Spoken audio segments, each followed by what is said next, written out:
Olá pessoal, mais um vídeo aqui nas minhas redes sociais, que já peço a inscrição de vocês em todas elas, TikTok, Instagram, Facebook e YouTube.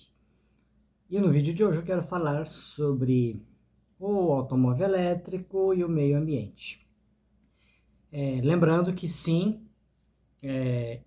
serviu de inspiração para essa postagem, para esse vídeo, uma postagem que eu vi no Facebook, né, que eu não vou entrar aqui em minudências. Quem a fez, se assistir o vídeo, saberá, que fala justamente dessa contradição, na minha opinião, que seria ali o automóvel elétrico e a não poluição do meio ambiente. E a postagem é muito clara, ela mostra desde a extração do minério para a produção do automóvel, né? Isso, de algum modo, acontece com os automóveis tradicionais, então muda pouca coisa. Claro que precisaria, conta ali o minério para produzir a bateria. Além do descarte, né, da bateria usada, que não sabemos ao certo quantos anos terá de duração. Evidente que essas baterias deverão evoluir e no futuro deverão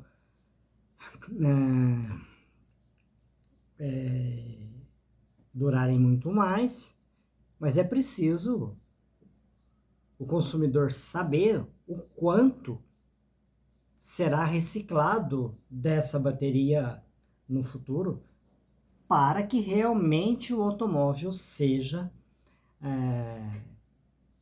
realmente sustentável, como se vende por aí.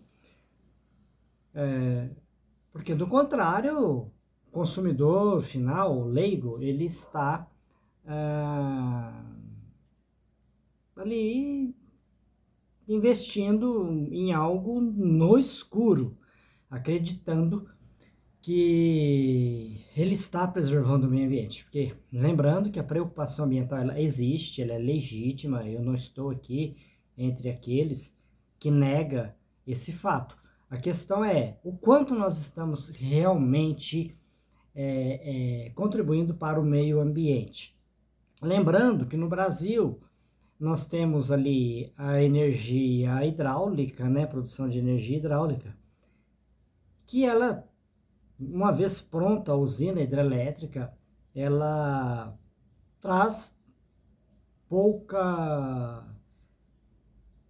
prejuízo ambiental. Lembrando que a construção em si já traz um problema, porque você tem que ali represar uma quantidade grande de água e tal, né? Então você tem ali uma movimentação ambiental ali, uma diferenciação ambiental muito grande. Então temos que levar isso em consideração, mas de todo modo é uma energia limpa.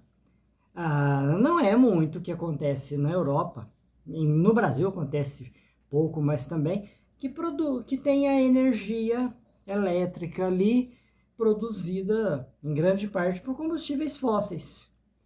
Portanto, você gasta a energia,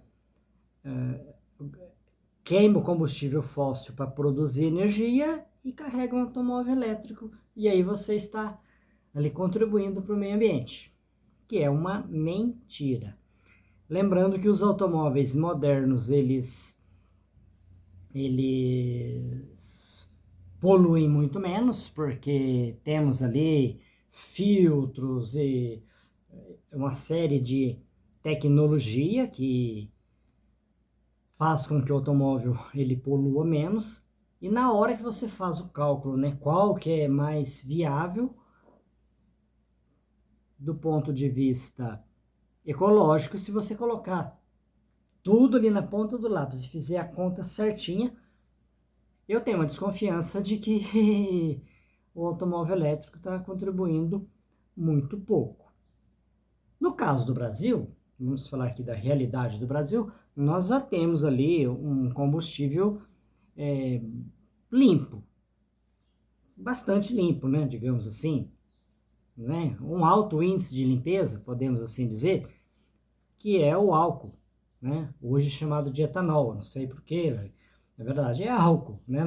Lembrando que esse combustível ele iniciou com o pró-álcool lá nos anos 70, governo militar ainda, né? Que uns chamam de revolução, que para mim foi uma ditadura, mas que produziu coisas que podem ser aproveitadas, como é o caso do pró-álcool, que eu acho que deveria ser, digamos, ressuscitado.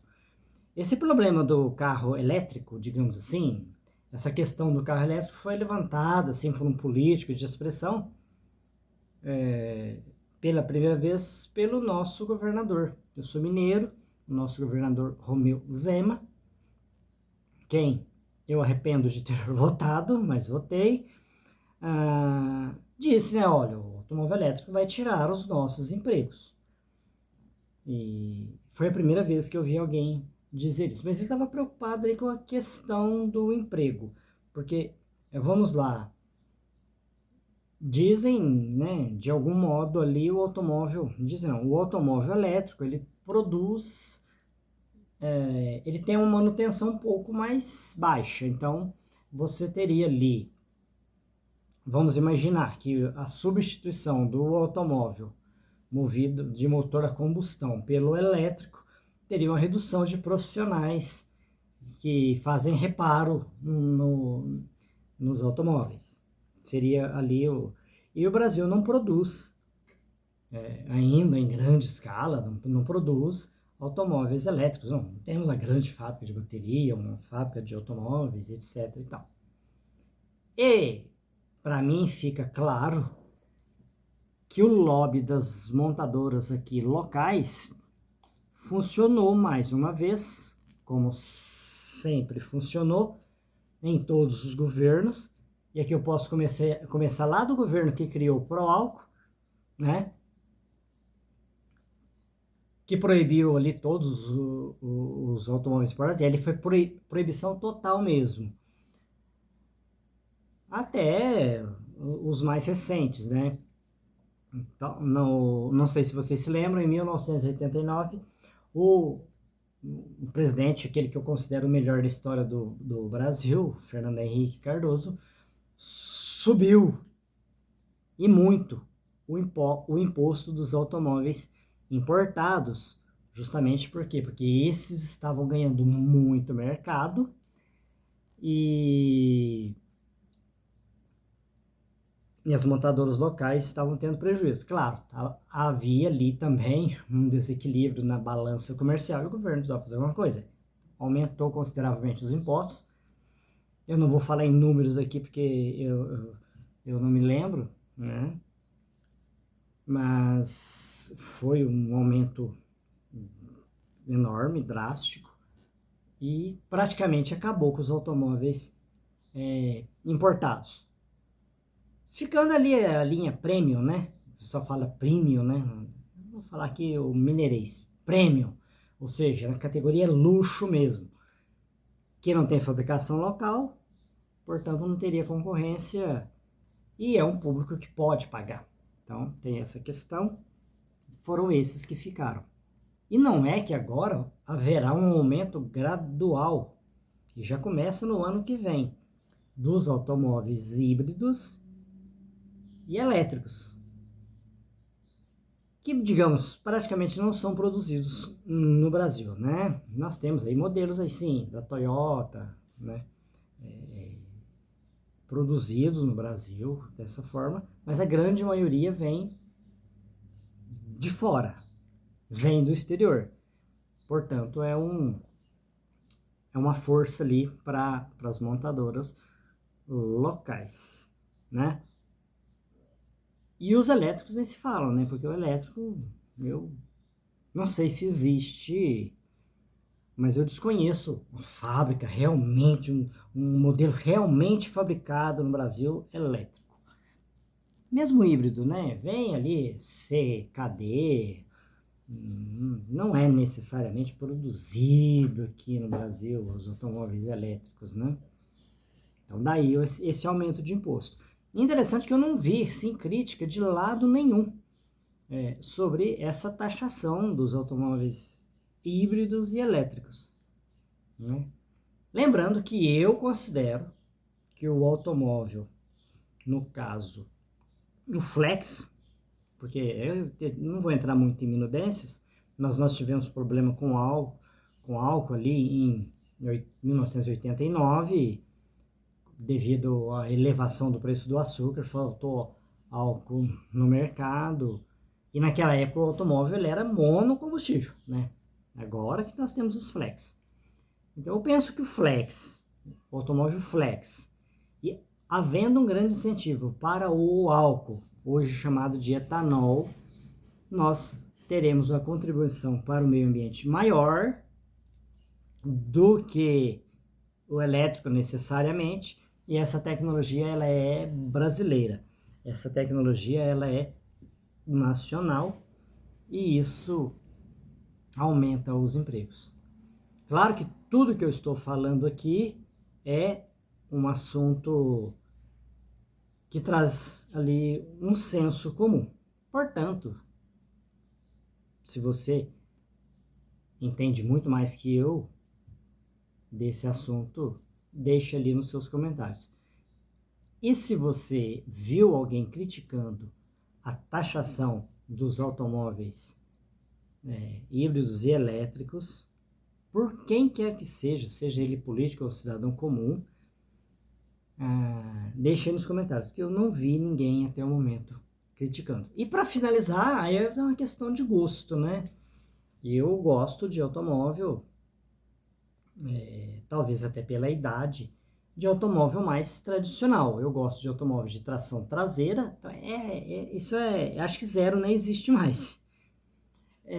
De tração traseira, câmbio manual, né? Então a minha paixão ali seria o Opala, né? A F1000, né? F1000, um excelente veículo, lembrando que ela era, no caso, diesel, mas é um diesel ali com bomba injetora tradicional, não tem toda essa parafernália eletrônica, o que traz uma manutenção barata, claro, um pouco mais elevada, é evidente.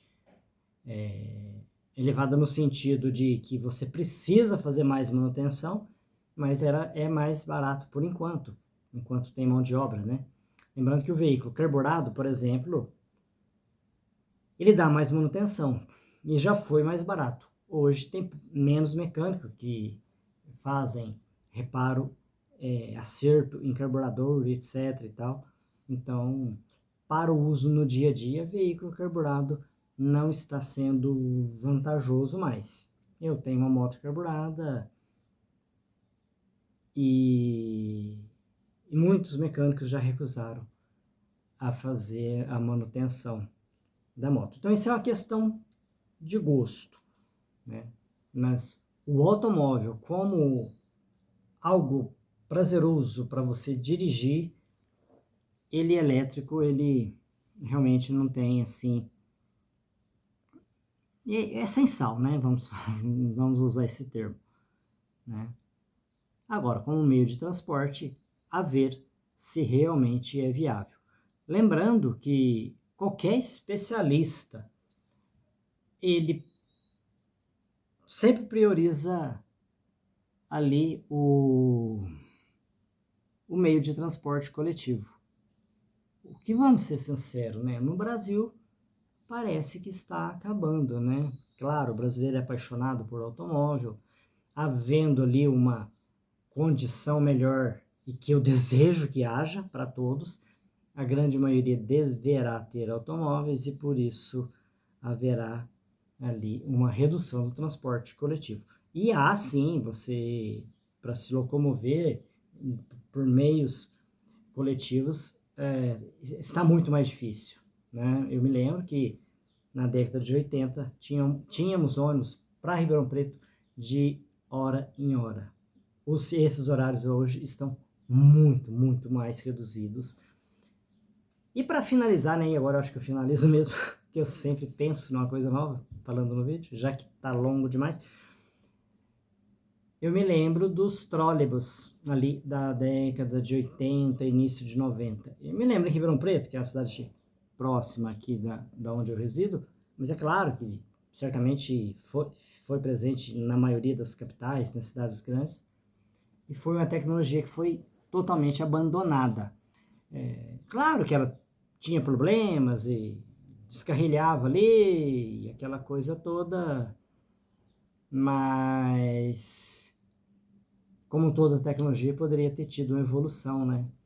E não pensaram nisso. E esse automóvel, esse ônibus, no caso, ele não dependia de bateria. Ele era ligado diretamente na rede elétrica, o que trazia essa vantagem da bateria dentro, de não ter o problema do descarte da bateria. E eu adorava, né? Quando eu ia a Ribeirão Preto, eu fazia tratamento na USP, no Hospital das Clínicas, eu sempre dava preferência pelo trólebus, né? E infelizmente acabou. Eles não investiram na tecnologia. Agora estão implantando ônibus elétricos, estes com bateria e tal, né? No modelo, digamos, mais tradicional, né? Porque o outro já era ligado direto na rede elétrica. O vídeo ficou longo. Se você assistiu até aqui, forte abraço e até o próximo vídeo.